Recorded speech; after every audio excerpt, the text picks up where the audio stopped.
Now, I was just thinking about jumping back to the Ed Sullivan history by Nick Tosches, but looking at the very first line after where we left off last time, it is pretty political and race-oriented, and we've already done that today. So I'm going to jump to another resource that I've kind of had in my back pocket since I did my 9 Inch Nails episodes.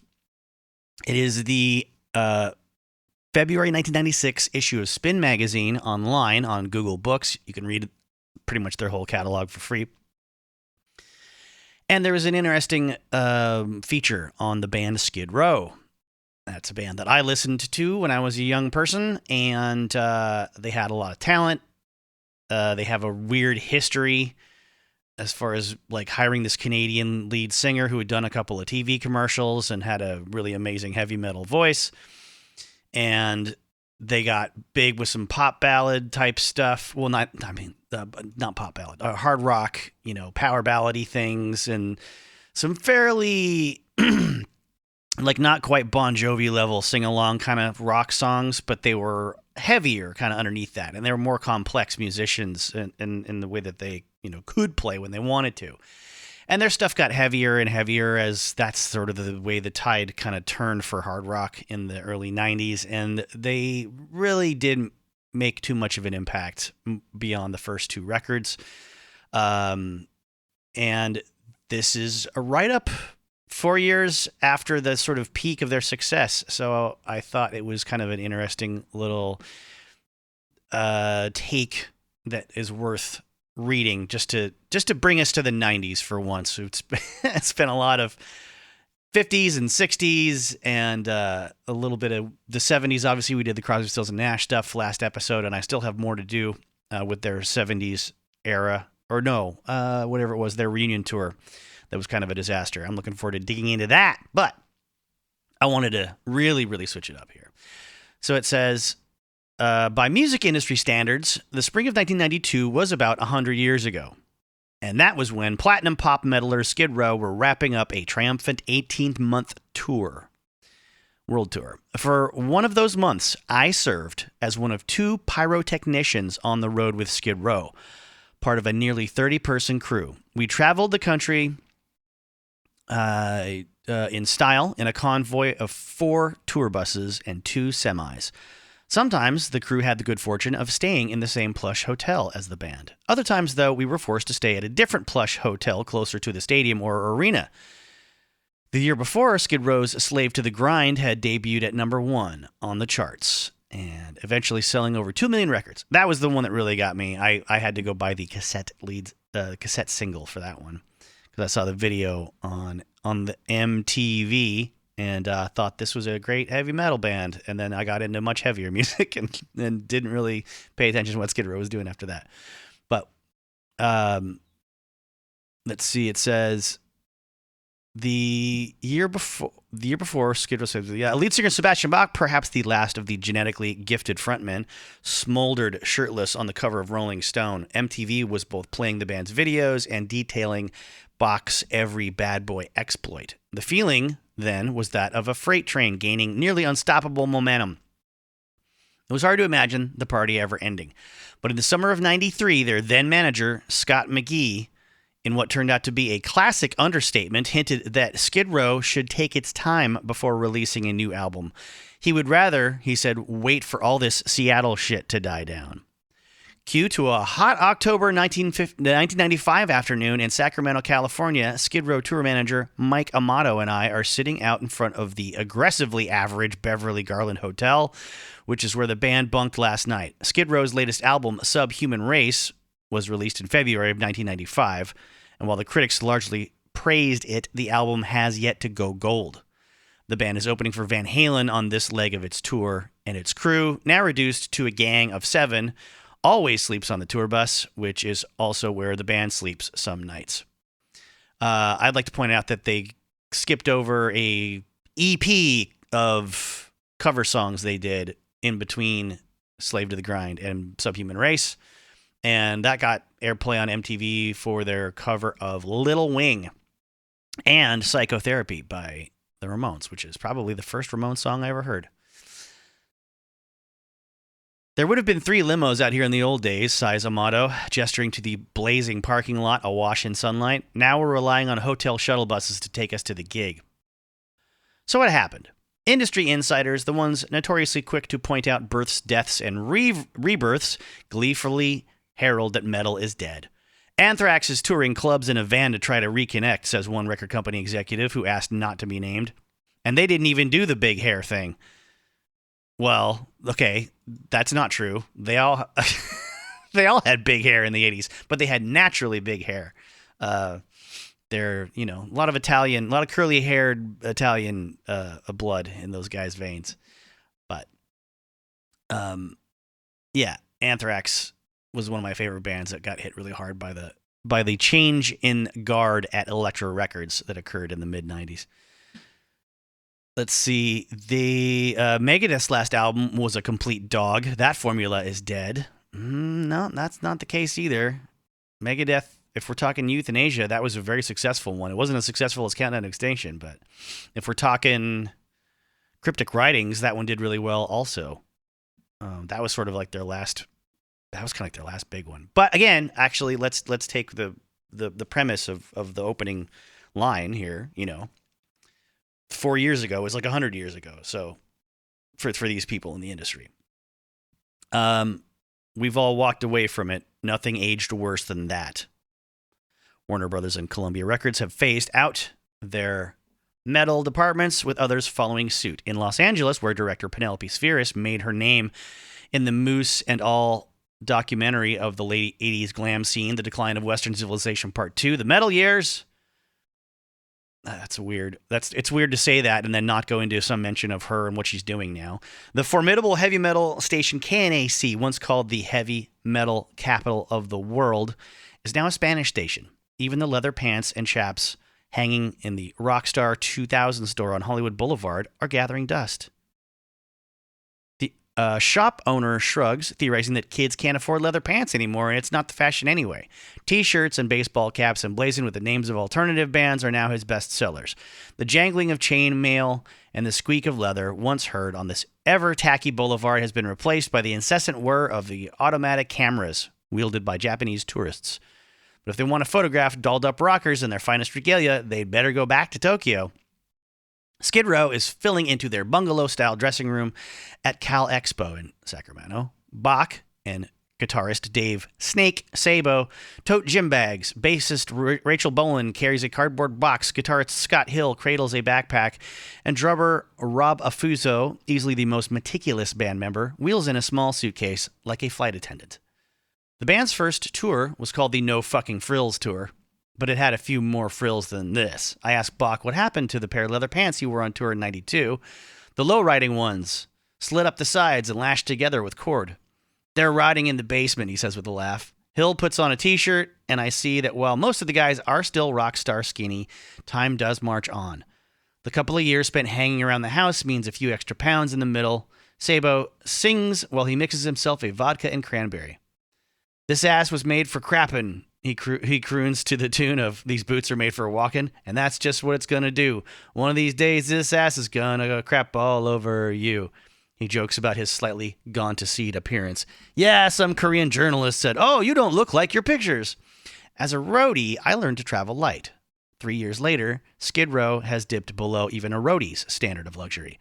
Aside from Bach's arduous hour-long vocal exercises, the band's pre-show preparation consists of a change into outfits more or less identical to their rather benign street clothes. Now stage ready, Hill helps himself to chips and salsa. We bought those big cases, he says, referring to the giant wardrobe trunks complete with makeup mirrors that were wheeled into their dressing rooms in the old days. And we figured we had to fill them up with something, but now we see everything that fits in those cases fits in this, he says, holding up his knapsack, and it's easier to load this onto a truck. While it can be argued that the so-called heavy metal sound is still in abundance, metal's philosophy, fashion, and lifestyle are missing in action. A laminate I have from a Motley Crue concert in 1988 features a cartoon of a topless blonde in a garter belt and fishnet stockings peering at the viewer over her shoulder as she thrusts out her behind. This spinal tap impairment of being unable to differentiate between sexy and sexist fit in perfectly with the unchecked hedonism of the Reagan years. Guns N' Roses were the undisputed kings of rock and roll then, and if they didn't set the standard for bloated behavior, they dutifully completed the checklist with their preponderance of scandals, intra-band feuds, drug and alcohol abuse. I would say intra and internal band feuds. Drug and alcohol abuse, objectionable lyrics, melee-filled live shows, and of course, model girlfriends. The commercial dominance of Guns N' Roses fueled the success of Skid Row, Motley Crue, Poison, Warrant, LA Guns, Faster Pussycat, Ugly Kid Joe, Mr. Big, and numerous others whose names blur into a haze of video clips featuring backlit hair and bleach blonde bimbos. I would take umbrage with the inclusion of certain bands here. Poison, Motley Crue, they were already huge before Guns N' Roses came along and got huger and actually helped kill off their old looks, I think. By the time Clinton took office, the country and its youth could no longer afford to be so carefree. The specter of AIDS rendered rock and roll's most beloved tropes, sex and drugs, dangerous and uncool. Leather pants became, I don't even know this word, recherche, R-A-C-H-E-R-C-H-A-E, with a little thing on above it, a little floop, recherche, when people for the ethical treatment of animals became a hot cause. Young women, no longer satisfied with the roles usually offered to them by rock's establishment, revised and sometimes rewrote the script. MTV finally felt the pressure to differentiate between sexy and sexist. And Nirvana, the very antithesis of the preening and posturing metal band, filled the airwaves with lyrics about personal pain, confusion, and frustration. What was a cucumber stuffing, mascara wearing, groupie chasing shrieker to do? I didn't expect to be huge the rest of my life, says Janie Lane, the lead singer of Warrant. Rest in peace, by the way. Poor guy, killed himself. One of the most egregiously flamboyant hair bands of the 80s. But I did expect to have a career. I didn't expect to have doors slammed in my face because of what I wrote 4 years ago. Calling from Florida, Lane, who shared the spotlight with Bobby Brown's enormous breasts in the definitive Cherry Pie video, is working on a new Warrant album, in addition to a solo project, and is now signed with CMC International Records of Zebulon, North Carolina. Wow, there's a town in North Carolina that sounds like it's named after an alien race from an Ed Wood film. That's fantastic. CMC, a small independent label, has provided a new home for such metal bands as Iron Maiden, Motorhead, and Saigon Kick, among others who have been dumped by the majors. I've definitely purchased releases from CMC of Iron Maiden and Motorhead stuff. Yep. I don't know where they're at now. I think both bands moved over to Castle Records or something like that afterwards. The wardrobe issue is a sensitive one with Lane, who doesn't quite believe that Skid Row favors t-shirts and baggy shorts out of convenience. It's just not accepted anymore to come out looking glam. It doesn't help get you on the radio. I like the theatricality of costumes, of dressing up, of having a stage wardrobe. Now the whole band struggles with it. Do we try to fit in, or do we do what we did 5 years ago and never be accepted? I'd like to say I still wear the same clothes on stage, but yeah, I have changed what I wear. He reluctantly answers my next question. Yeah, I've worn flannel shirts. I'm almost embarrassed about this. Warrant has just finished a tour of small clubs in the United States. Boy, have I come full circle, he says ruefully. When we started playing in clubs, it was to pay the rent. Now we're hoping to pop a single out and get to the point where radio doesn't wear a crucifix and garlic when we come near the station. We did play at 80,000 plus festivals in Europe, but only clubs here. As is the case with David Hasselhoff's singing career, what is unpopular here can be massive in Europe and the Far East. I stop by a newsstand and pick up Metal Hammer, a British zine. In England, the Donington Festival this summer's Monster Metal event featuring Metallica, Skid Row, Slash's Snake Pit, White Zombie, and Slayer drew 70,000. The nearby alternative music event, the Reading Festival, drew 45,000. There were at least two rather incredulous references in Metal Hammer's Donington coverage to metal being almost a dirty word in the States. Almost? While MTV's Headbangers Ball is still going strong in every other market worldwide, the show has been canceled here, and the word metal in the music vocabulary might as well be replaced by the word pedophile. When I mention the M word to Motley Crue's publicist, she hastens to tell me Motley Crue no longer considers itself metal. I suppose the announcement that they're dropping the umlauts is forthcoming. Poison declined to be interviewed on the subject. Poison is a band that I thought would be happy to talk about to anyone about anything. Ricky Rackman, the former owner of Cat House, Los Angeles' premier metal club, and the ex-host of Headbangers Ball, becomes visibly agitated at being tagged metal. I was known as the metal guy, which I wasn't, he says. I got labeled. I never picked one video the whole time I was at MTV. I never said I was metal. Ricky Rackman gave a brief, slightly overheated interview at K-Rock, where he now works as one of 3 hosts of Loveline. Pause while I take a screen cap of that Ricky Rackman quote, because I gotta share that with some folks. A call-in advice show, which of course gave us Dr. Drew Pinsky and Adam Carolla, who I both despise now, personally, for what they've done in their careers. They've hopped on the grifter train hardcore. Anyways, I'm not going to talk any more politics today. Let's see. As I drive away from the station, I hear Rackman coach a high school student that the best way to talk to a cute girl in science class is to pretend you don't understand the classwork. Considering his present line of work, I find it strange that he seems, underneath the considerable anger and testiness, embarrassed by his past. It shouldn't have surprised me, though, that Rackman would respond to the charge of being once being metal, like a 75-year-old German ex-military man being asked if he was ever a Nazi. Judging from the industry gossip I was hearing, the most debilitating rumor that can be spread about a successful band is that they were once metal. Weezer used to be a hair band, said Jonathan Gold, a writer for the Los Angeles Times and a rock journalist. And then there's Brian Baker. He was in Minor Threat, and then he formed a metal band called Junkyard on the coattails of Guns N' Roses. Now he's in a punk band again, Bad Religion, and there are about 6 bands on his resume. I got a guy I got to send that to. Stone Temple Pilots used to be a hair band in the mid-'80s, confides an A&R executive. Alice in Chains were a hair band before they became dark and gloomy, says Ron Lafitte, senior vice president and general manager of Elektra Records and former manager of Megadeth.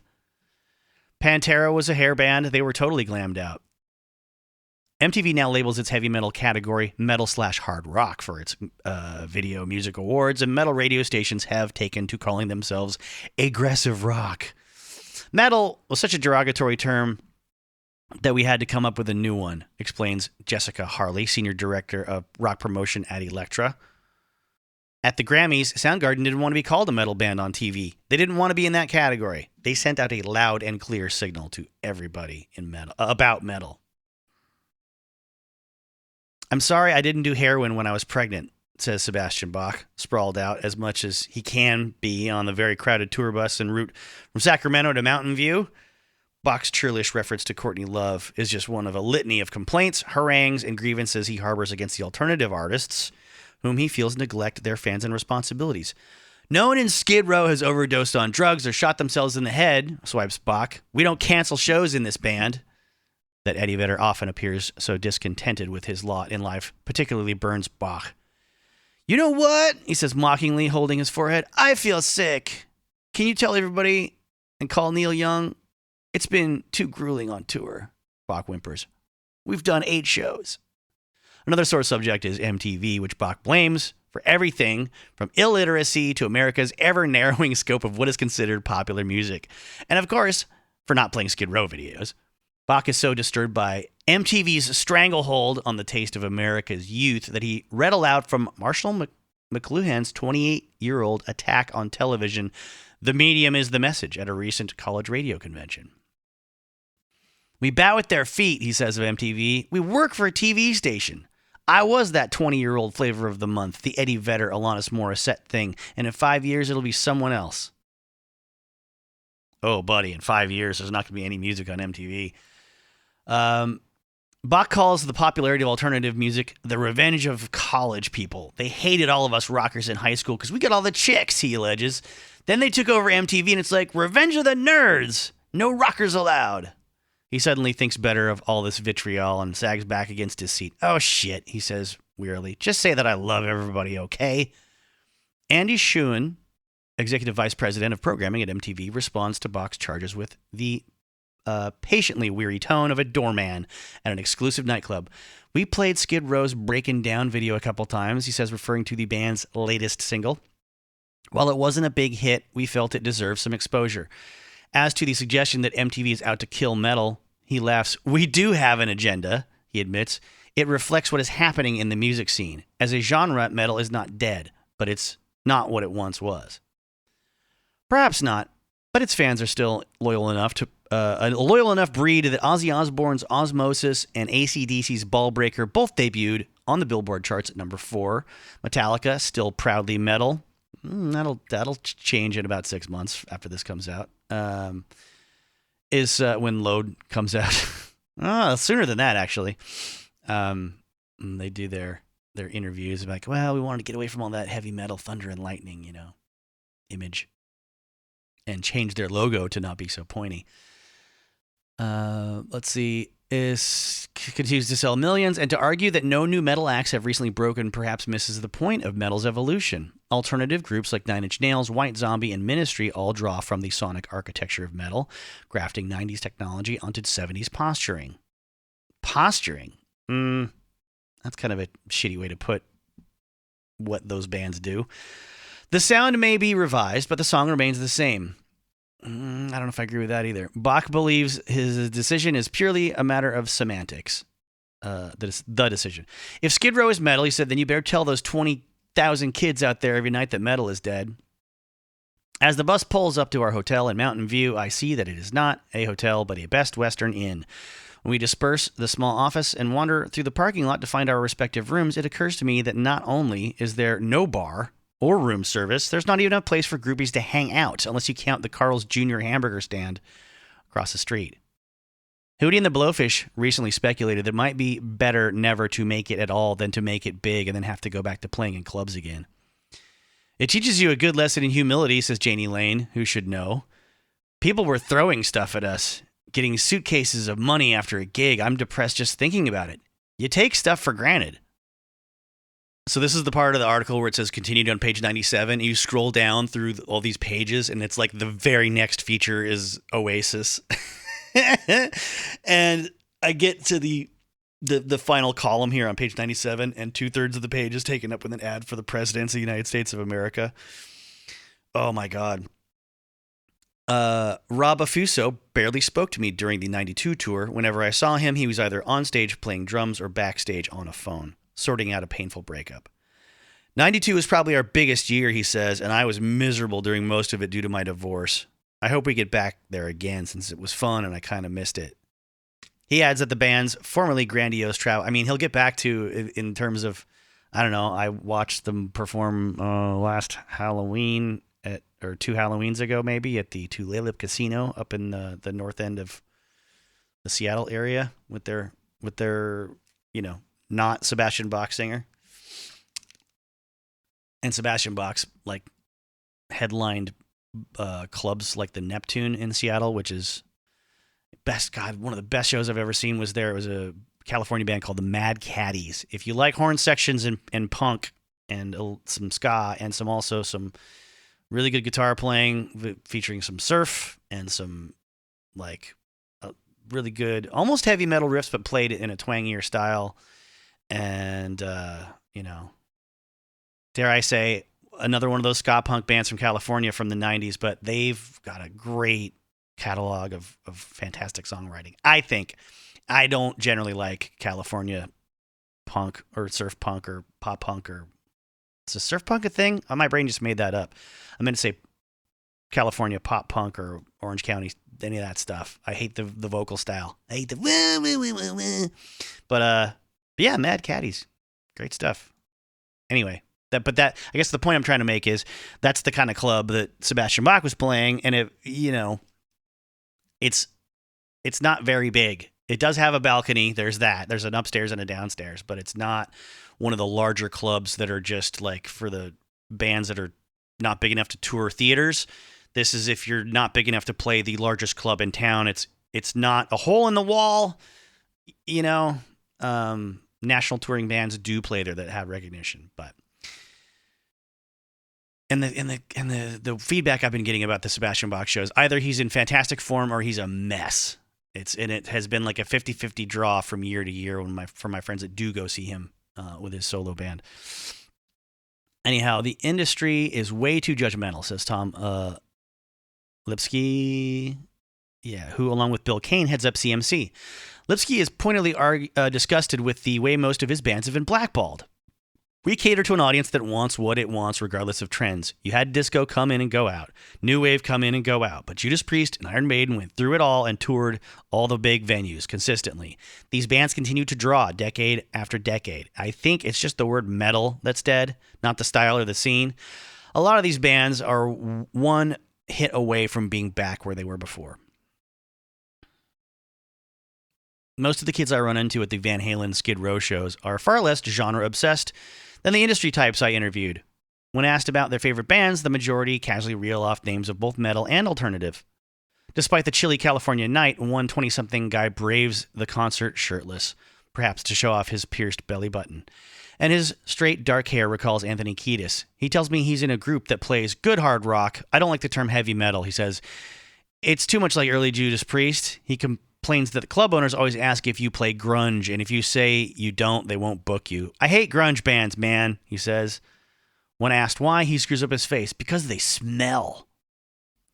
While Skid Row's present status may provoke little from pundits besides a collective yawn and perhaps a snicker, the irony is that their fall from grace has turned them into a better band.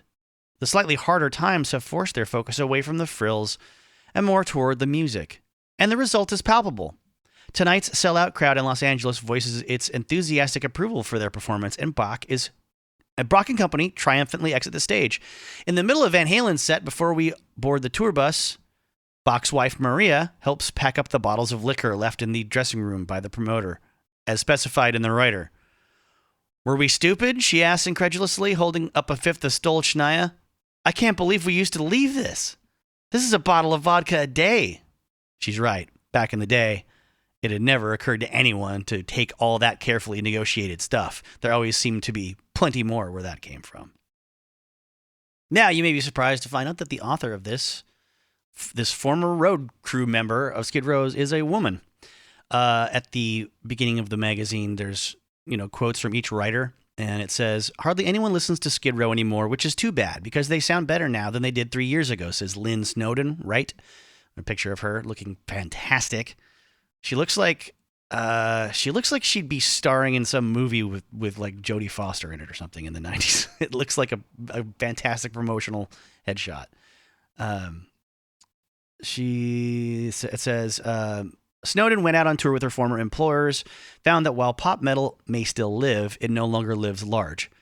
Skid Row's story should be a lesson to every kid who fantasizes about being a rock star, says Snowden, who also writes for Vogue and Esquire. Just because you make it big doesn't mean you're entitled to a career.